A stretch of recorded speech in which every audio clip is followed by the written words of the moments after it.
Vaata, pärast lahutust on see, et sa tahad ennast tõestada, et ma olen ikka vääriline, et ma ikka veel meeldin kellegile, et ma tahan ennast näidata, et ma tõestan, et ma saan hakkama. Ja võt seal oli see kõik võimalik.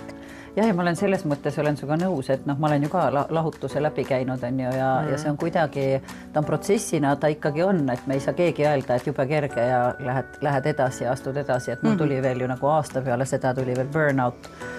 Et ma ei ole enam väärtuslik, sest mul hakkab ju see pension lähenema ja kuidagi, ja eriti kui perel, ütleme, tekib ka see lahkuminek, eks ütleme, et ma jään üksi, et kuidas see inimesel ikkagi jõuab see koht, et ma ei ole enam nagu väärtuslik või miks üks inimene hakkab nii mõtlema, et tegelikult just mida küpsem sa oled, seda väärtuslikum sa ei oled. Ja seal mehed käisid ringi. Seal ütled, mis te lillukad, see ei sobi, tõsiselt, jah. Ja pärast ja siis käib sõbrana teeb jälle kellukesest, mehed peavad vahetuma.